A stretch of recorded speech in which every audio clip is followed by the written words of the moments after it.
Hi, my name is Chris, and welcome to a new episode of What Went Wrong, a web series that explores the success and failures of films and television throughout the modern era. In this episode, we are going to be looking at the ultimate cut of Batman vs Superman: Dawn of Justice, and see if this new cut fixed many of the complaints that people had when the theatrical cut of the film hit cinemas earlier this year.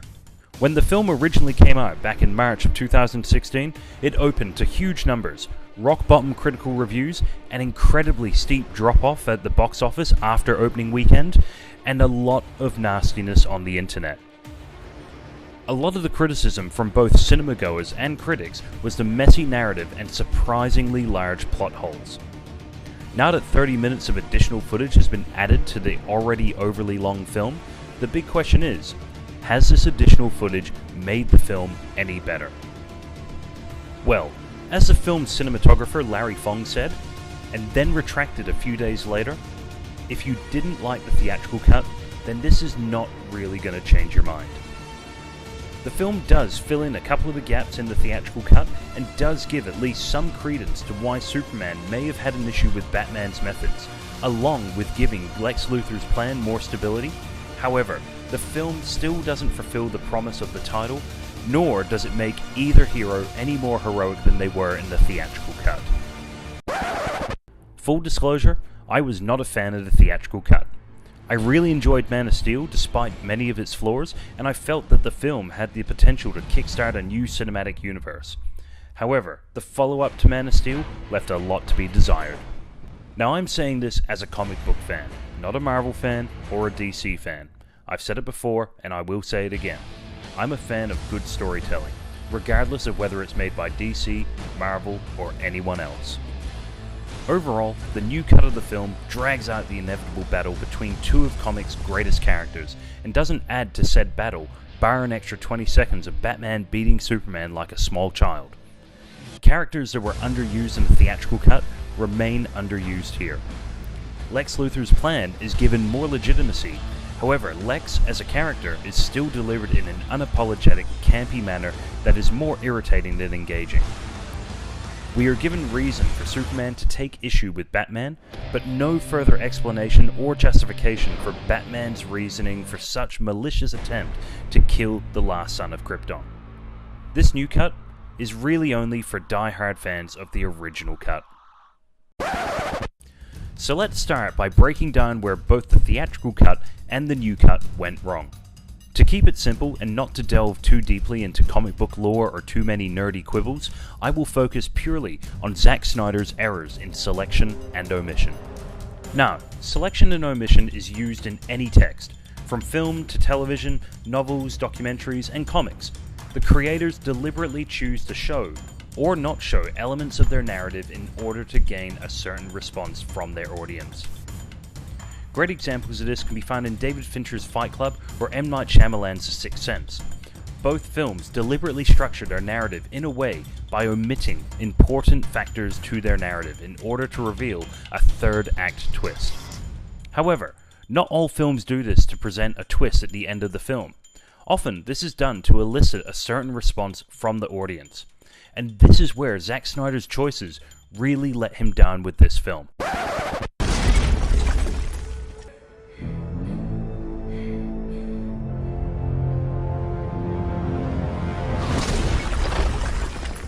The first and most obvious selection in the film is in both the theatrical cut of the movie and the ultimate cut of the movie, and that is to select to have the title character of Superman kill the first villain he comes across 30 seconds into his screen time in the film. Now look, I never had an issue with Superman killing Zod in Man of Steel.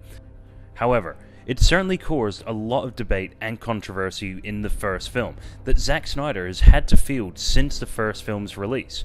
Of course, his logic and reasoning has changed continuously throughout the years since release, so it just seems strange that Snyder would select this kind of reveal for our titular hero. Some people may say that Superman didn't kill the Warlord holding Lois captive, and that there were ways that Superman could have smashed him through multiple concrete walls without killing him. However, Snyder has chosen to omit this aspect of the scene, if that in fact did happen. The women in the village heard a noise. Like the sky cracked open. He came down, then came fire. Even worse came after. The government attacked. No mercy in the villages. My parents tried to run. Building from this scene, the Ultimate Cut has shown us how people could have thought that Superman was responsible for killing the people in the compound, and in hindsight, this seems like a really odd choice to omit such an important element of the sequence and the story from the theatrical cut, because otherwise, as an audience, we are left wondering why the general public and officials would believe that Superman used guns to kill multiple people. The addition of the woman lying on behalf of Lex Luthor about Superman's involvement does obviously add to the film's runtime and is, for the most part, dull, but it is still too essential to the overall plot to omit in the theatrical cut.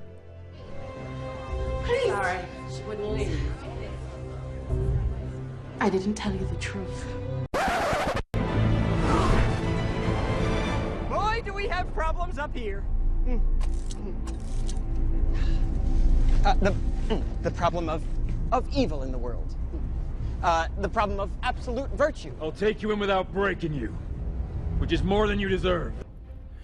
The second part of Luthor's plan, pitting hero against hero, is certainly more developed and more massaged in the extended cut, and this is further enhanced by the narrative of Clark Kent investigating the Batman in the originally omitted scenes. Yet, all this seems to be redundant if Lex Luthor always planned to kidnap Superman's mother as incentive for the two of them to kill each other. With a little more time on these scenes, along with the omission of Lex's mother kidnapping plot, we could have seen these characters throw down in a more emotional battle that is later revealed to be the ingenious plottings and machinations of Lex Luthor.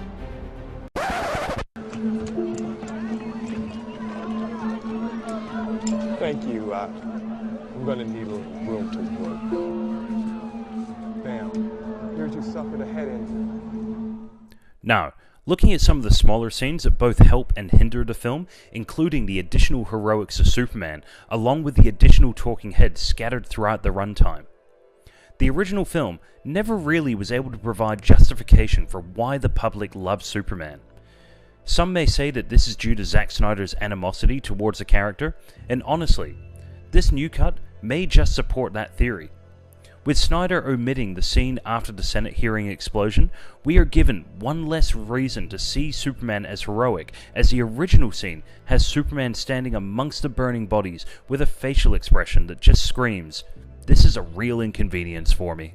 Adding that additional scene where Superman is rescuing victims still trapped in the courthouse gives him more humanity. Meanwhile, in the new cut, we are given more talking heads discussing the pros and cons of Superman. The talking head scenes are a direct nod to Frank Miller's Dark Knight Returns. However, there are far more cons than pros delivered to the viewers, and there are very few people who seem to be standing up for Superman in the film.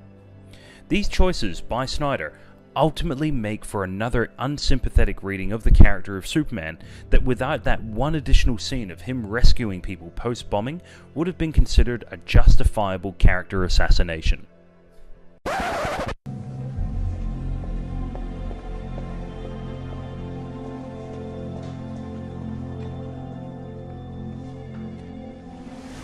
The final discussion point is the omission of characters actually talking to one another. The film features a lot of pontificating, but no one actually talking about any of the important stuff, such as how Superman knows Bruce Wayne is Batman, or how Lois knew that Superman cannot see through lead, or that Lois could have pointed Superman towards Lex long before the kidnapping ever occurred, or that the whole fight between our two title characters could easily have been resolved with a simple conversation. Say what you will, but there were plenty of times for Superman to say to Batman that his mother was in danger and that he needed his help, even in the new Ultimate Cut.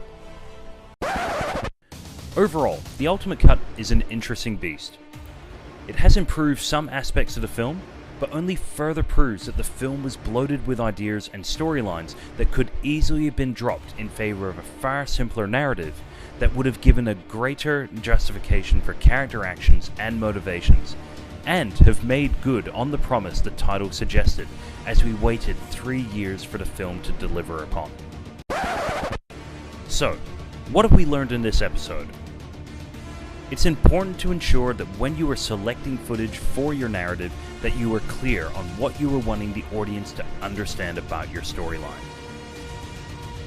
When omitting elements of your narrative, you need to ensure that it is for the right reasons. You need to ensure that omitting something from your storyline doesn't weaken your plot or your characters, especially without significant payoff. This is Chris Gooch for the Film Lounge, signing off.